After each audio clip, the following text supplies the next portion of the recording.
नमस्कार दोस्तों, अखंड भारत की आवाज़ चैनल पर आप लोगों का स्वागत है। और अभी हमारे साथ वैभव देसवाल सर हैं। तो सबसे पहले सर आपका हमारे चैनल पे स्वागत है। सर नमस्कार। नमस्कार सर, मैं आपको भी धन्यवाद करता हूं। आपने ये चैनल बनाया और आपके चैनल को गति मिले उसकी भी हम अपने तहे दिल से मनोकामना करते हैं।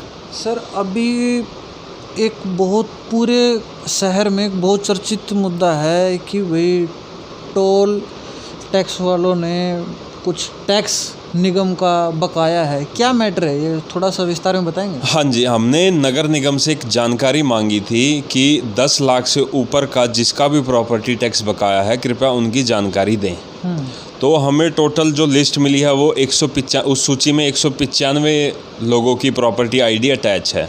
अच्छा। जिसमें से जो पानीपत टोल प्लाज़ा है उसका ऑफिस है, उसका लगभग 1 करोड़ कह सकते हैं हम, 98,38,755 रुपये कुछ ऐसा अमाउंट है। राउंड ऑफ करें तो 1 करोड़ ही बनता है। तो टोल टैक्स वालों को ये नगर निगम का इतना बकाया प्रॉपर्टी टैक्स देना है।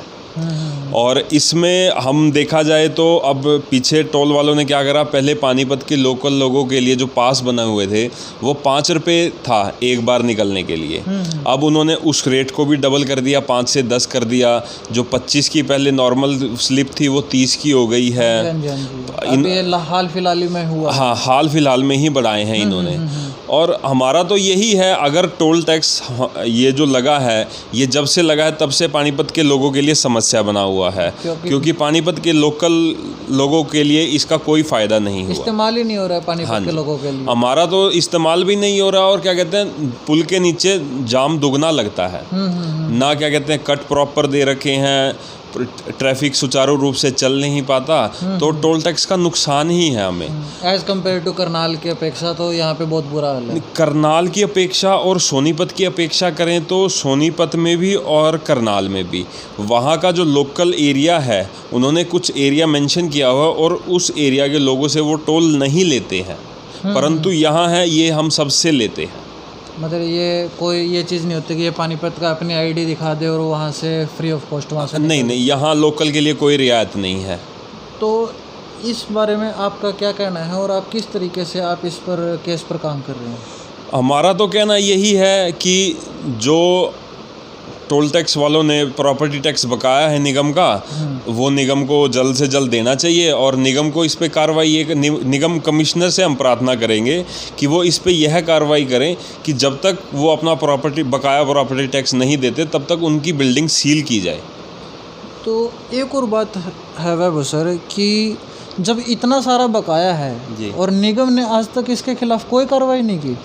सर निगम का मैंने आपको बताया शुरू में, जैसे कि 195 लोगों की सूची जो आई है, मैं तो ये कहता हूँ शहर में अगर ये 195 लोग अपना प्रॉपर्टी टैक्स भर दें तो नगर निगम के राजस्व को कम से कम 151 करोड़ का फ़ायदा होता है।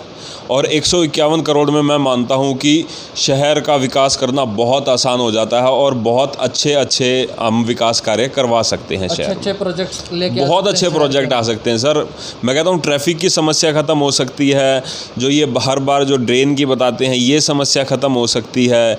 जो बारिशों के टाइम पानी भर जाता है जीटी रोड पे, वो समस्या हर बार लेके आते हैं, ये हर प्लान में कहते हैं, परंतु इसका समाधान कोई नहीं कर पा रहा। पर यह है कि अगर हाँ निगम का राजस्व इतना बढ़ जाता है तो वो यहाँ थोड़ा ज़्यादा लगा के उसको दुरुस्त कर सकता है। बिल्कुल। एक सर कुछ टाइम पहले एक न्यूज़ आई थी कि हुड्डा के अंदर, ऑफिस के अंदर, वहाँ पर कोई मोबाइल टावर लगा हुआ है। हाँ जी। और वो ये भी सुनने में आया था वो कोई उसका रिटर्न में कहीं नहीं है वो चीज़ें। हाँ तो क्या कुछ मसला है? मैंने सुना था वो केस भी आप ही देख रहे हो। हाँ जी, उसमें ये था कि हमने हुड्डा से सूची मांगी थी कि आपके पास मंजूर शुदा कितने टावर लगे हैं, कितने की एप्लीकेशन आई है। तो उसमें से उन्होंने हमें कुल 30 टावरों का लगभग कहा था कि हुड्डा की ज़मीन पे 30 टावर लगे हुए हैं, जिसमें से उन्होंने 12 के हमें कागज़ दिए थे। कहा था कि 12 लीगल हैं, बाकी सारे इल्लीगल हैं। और जो इल्लीगल टावर की साइट्स हैं वो एक हुड्डा का जो मेन ऑफिस है सेक्टर 18 के पास, उसकी बिल्डिंग में लगा हुआ है। वो इल्लीगल है? वो इल्लीगल है जी। और एक जो इनका हुड्डा का कम्युनिटी सेंटर है उसके बराबर में एक टावर उसमें लगा हुआ है, वो भी इलीगल है। अच्छा। हमने जब इनसे पूछा कि इनके कागज़, उन्होंने केस रफा दफा करने के चक्कर में ये कह दिया जी फाइल गुम हो गई है। इनका सिर्फ एक ही बहाना होता है जब हम इनसे कुछ मांग ले, फाइल गुम हो गई है जी हमने। और हम जब पूछते हैं कि आपने फ़ाइल गुम करने पे कोई FIR करवाई है, तो ये कोई FIR भी नहीं करवा पाते हैं फ़ाइल गुम होने की। मतलब ऑन रिकॉर्ड कुछ नहीं है। ऑन रिकॉर्ड कुछ नहीं है जी, सारा धांधलेबाजी चल रही है। जिसके जो फंस रहा है वो अपना पैसे खा रहे हैं। तो इस पर आप पानीपत प्रशासन को आप क्या आपका मैसेज? मेरी तो पानीपत प्रशासन से गुजारिश है कि जो इस तरह के काम में, इलीगल कामों में पाए जाएं, या जो अफसर जो अपना काम ढंग से ना करे, उसको साथ के साथ सस्पेंड कर देना चाहिए, ताकि दूसरे अफसरों को भी सबक मिले कि हाँ, अगर जो काम नहीं करता उसको सस्पेंड हो। ये क्या करते हैं, इनको एक बार सरकारी नौकरी मिल जाती है, उसके बाद ये सोचते हैं कि ये ही राजा है। बट मैं ये मानता हूँ जो सरकारी नौकरी में है वो जनता का सेवक है। हाँ जी, क्योंकि उसको जो सैलरी मिलती है वो लोगों के काम करने के लिए, लोगों के काम करने के हेतु ही मिलती है। सैलरी मिलती है। एक सर, पूरे हम शहर की बात करें, क्राइम रेट हाई हो चुका है, बिजनेसेस का जो भी ग्रोथ लेवल है वो रुक सी गई है। जैसे कोरोना आते ही लॉकडाउन हुआ, ग्रोथ रुक चुकी है सर, जो क्राइम रेट हाई हो चुका है, इस पर आपका क्या कहना है? क्राइम रेट का तो सर मैं अब ये तो, क्योंकि आप एक एडवोकेट हैं, आपसे भली बात तो कोई जानता नहीं है। मैं अब वही तो कह रहा हूँ कि सीधा आप तो ये आप सरकार पे ही निशाना मेरे से मरवाना चाह रहे हैं। मैं नहीं, आप एक वकील हो। वकील नहीं, मैं वकील हूँ। तो कोई भी आदमी मेरे साथ कुछ गलत होगा, हाँ जी, तो मैं एक वकील के पास ही जाऊँगा कि बिल्कुल जी, क्या करना चाहिए। बिल्कुल जी। बट ये है कि मैं थोड़ा सा पॉलिटिकल अप्रोच से थोड़ा दूर रहना ही पसंद करता हूँ। मैं ये दायरे में रहता हूँ कि जो जिसको काम, जिस सरकारी भी है या कुछ भी है, जिसको जो ड्यूटी मिली है वो उस ड्यूटी को अपने कर्तव्य समझ के ढंग से निभाए। और रहा क्राइम रेट का, क्राइम रेट सर बहुत बढ़ चुका है। अभी तो क्या कहते हैं, कई केसेस आप मीडियाकार बंधु, छायाकार बंधु भी नहीं ट्रेस कर पाते हैं। मैं आपको 2 दिन पहले की बताऊं, यहाँ कच्चे कैंप की ही बात है। 2 दोस्त अपना एक दोस्त को लेके उसके घर से निकले हैं, 2 घंटे बाद उनका वो दोस्त मरी हुई स्थिति में मिलता है। क्राइम रेट ऐसा हो गया है। और पुलिस वालों का क्या है, जिनका बच्चा मरा है, पुलिस वाले उनके ऊपर ही प्रेशर डालते हैं कि तुम कॉम्प्रोमाइज़ करो। ये जो है, ये मैं ये मानता हूँ कि मानवता नहीं है। जिसने क्राइम किया है उसको सज़ा मिलनी चाहिए। पुलिस को भी इस काम में बहुत वो देखना चाहिए। क्राइम रेट तो सर मैं ये कह रहा हूँ कि आसमान छू गया है। शासन प्रशासन के हाथ धरे के धरे हैं। अब आपने भी सुना होगा, सोनीपत के बदमाश पानीपत में आगे बदमाशी करते हैं। अब बिल्कुल पानीपत का क्राइम रेट बहुत ज़्यादा बढ़ गया है। और इंडस्ट्रियलिस्ट हो गए या कुछ कारोबारी, छोटे हो गए या बड़े हो गए, सब बिल्कुल मंदी की मार में है जी। मंदी की मार में, हाँ जी। हर किसी को पेमेंट के, मतलब सीधी सी भाषा में बात करें तो मतलब लाले पड़े हुए हैं, पेमेंट है ही नहीं है, काम है ही नहीं है, और पता नहीं वो कैसे वो अपना, बस ये है कि जो हरियाणवी में कहा होता है ना, जो ठाडा है वो दिखावे के चक्कर में रह जाता है। वो कि हाँ यार, अब मैंने इतना ब्योत कर लिया, मैं आगे क्या करूँ। तो इस ब्योत में वो अगला इतना बता नहीं पाता। गरीब आदमी है, गरीब आदमी, उसने रोज़ की दिहाड़ी करनी है, जितने दिहाड़ी करता है बेचारा उतने का राशन ले आता है। महंगाई इतनी बढ़ गई है। तो बस मैं तो यही कहना चाहूँगा कि सरकार को थोड़ा सा इन मुद्दों पे भी ध्यान दे। अब सर दिन प्रतिदिन पानीपत के अंदर कोरोना के केस बढ़ते ही जा रहे हैं, मतलब बढ़ते ही जा रहे हैं, मतलब इनकी कोई लिमिट ही नहीं है। कल जैसे हमारे जो सांसद है संजय भाटिया जी, ये भी कोरोना पॉजिटिव हो गए। और हम बात करें कि पानीपत ग्रामीण में महिपाल डांडा जी कोरोना से संक्रमित हुए। उसके बाद जो अभी हमारे जो मुख्यमंत्री जी हैं और करनाल के MLA भी हैं, वो भी हो गए। गोरंडा के MLA हैं अरविंदर कल्याण जी, वो भी हो गए। मतलब अब तो हाई रेट, मतलब पीक रेट चल रहा है हरियाणा के अंदर, मतलब स्पीड कम ही नहीं हो रही। मतलब कुछ प्रभाव सरकार या प्रशासन कुछ देखो, मैं अब आपको इस विषय पे आपने मुझसे बात कर ली, तो मैं अगर इस पे थोड़ा सा प्रकाश डालूं, जब पहला लॉकडाउन 21 दिन का लगा था, उस टाइम हमारे आपके भी हमारे भी पूरे भारतवर्ष के मन में डर था कि कोरोना बहुत खतरनाक बीमारी है। बिल्कुल। और इस बीमारी का मैं ये कहता हूँ पानीपत नगर निगम ने बहुत गलत फ़ायदा उठाया। जिस टाइम हमारे हरियाणा में, हमारे पानीपत में कोई मरीज़ नहीं था, उस टाइम तो इन्होंने क्या कहते हैं सैनिटाइज़र 70 लाख का सैनिटाइज़र का छिड़काव कर दिया। और जब इनसे जानकारी पूछते हैं, इनके पास वो जानकारी भी नहीं है। और बाद में हमें सिर्फ ये आश्वासन दे के कह दिया जाता है जी कोई नहीं, हम इसकी डिपार्टमेंटल कार्रवाई करेंगे, डिपार्टमेंटल जांच करेंगे। अब मैं ये कहता हूँ कि आप मेरे को दो 70 लाख का सैनिटाइज़र, मैं पूरे हरियाणा में सैनिटाइज़ कर सकता हूँ, पूरे हरियाणा को 70 लाख के सैनिटाइज़र से। और इन्होंने सिर्फ पानीपत में भी, और वो भी क्या कहते हैं सिर्फ आधे से ज़्यादा तो जो अपना ग्राउंड लेवल पे जो नेता काम करते हैं, उन्होंने अपने खर्चे से मंगा के मशीनें गाँव में या शहर में। गाँव के अंदर तो सर बहुत कम रेयर केसेस में हुए हैं, किसी गाँव में तो हुआ ही नहीं है। हाँ जी, गांव के अंदर इसीलिए नहीं हुआ कि गांव के लोगों की थोड़ी सी, मैं एक यहाँ इस चीज़ पे प्रकाश डालूँगा कि उनकी इम्यूनिटी पावर बहुत अच्छी है।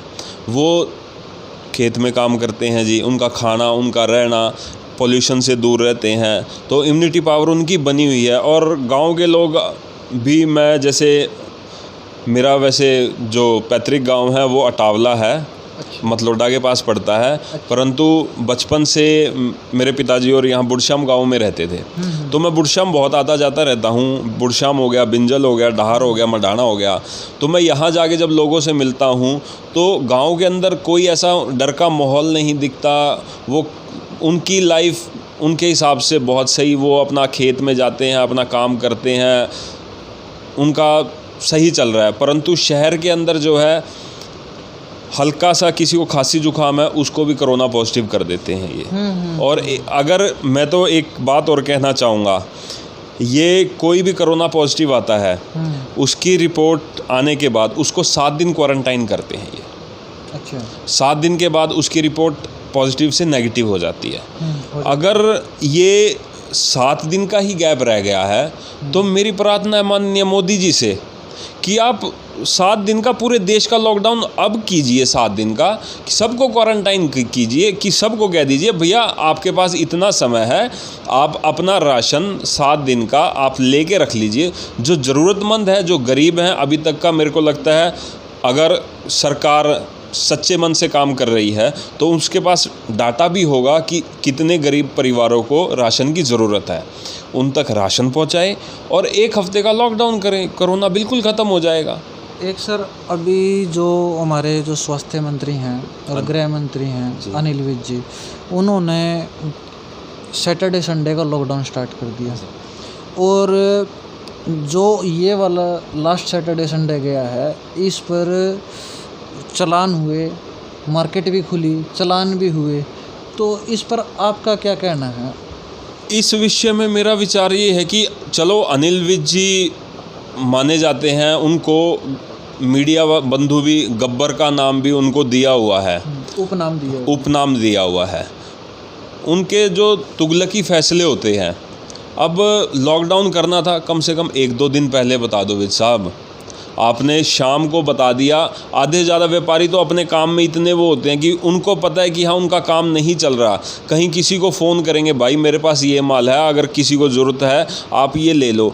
वो न्यूज़ पे कम ध्यान दे रहे हैं, वो अपने कमाई पे ज़्यादा ध्यान देंगे। छोटे व्यापारी तो बिल्कुल छोटा फ़ोन भी रखते हैं। हाँ, कहीं तो छोटे व्यापारी के पास, कईयों के पास तो फ़ोन भी नहीं है इस टाइम पे, और वो नहीं न्यूज़ नहीं पढ़ पाए, उनको खबर नहीं मिली, उन्होंने दुकान खोली, तो प्रशासन को आगे सीधा आगे उनके चालान नहीं काटने चाहिए, उनको समझाना चाहिए कि भाई अब 2 दिन का लॉकडाउन हो गया, वीकेंड पे आपको अपनी दुकानें बंद करनी है। परंतु मैं ये मानता हूँ कि ये वीकेंड वाला लॉकडाउन भी नहीं होना चाहिए, क्योंकि अब सर्विस वाले जो लोग हैं वो क्या सोचते हैं कि चल ठीक है, मंडे टू फ्राइडे हम अपना काम करेंगे, सैटरडे संडे होगा, कुछ सामान लेके आना होगा तो हम सामान ले आएंगे। बिल्कुल। तो एक अभी इस टाइम पे सबसे गर्म मुद्दा चला हुआ है विजय सहगल, पूरा पानीपत अब बिल्कुल नाम से वाकिफ़ हो गया है, जो धांधलेबाजी हुई है, जो आज भी अखबार में आया हुआ है, FIR हो गई है FIR हो उनके चुकी है, तो उसके बारे में क्या कुछ कहना होगा? जी, उनके बारे में अब सरकार के ही भाजपा के पार्षद हैं वो, उनकी वाइफ जो है भाजपा की पार्षद हैं, पुराने भाजपा के नेता रहे हैं विजय सहगल जी, और इस तरह के मामलों में वो आज से नहीं, बहुत पुराने टाइम से उनका लेना देना है। तो जो अब आपको पता है क्रिमिनल माइंड, जिसकी मेंटेलिटी क्रिमिनल माइंड की होगी, उसे पता है कि भैया आपको कुछ नहीं करना, आपको सिर्फ घपले ही करने हैं, तो वो यही करेंगे। जैसे वो निगम की जगह को अपनी जगह बना, हाँ जी, निगम की जगह को अपनी जगह बना गए। तो इसमें तो मैं ये भी मानता हूँ कि विजय सहगल जी के साथ साथ जो निगम के अधिकारी हैं, उनके ऊपर भी कार्रवाई होनी चाहिए, उनके ऊपर भी FIR दर्ज होनी चाहिए, उनको भी जेल जाना चाहिए।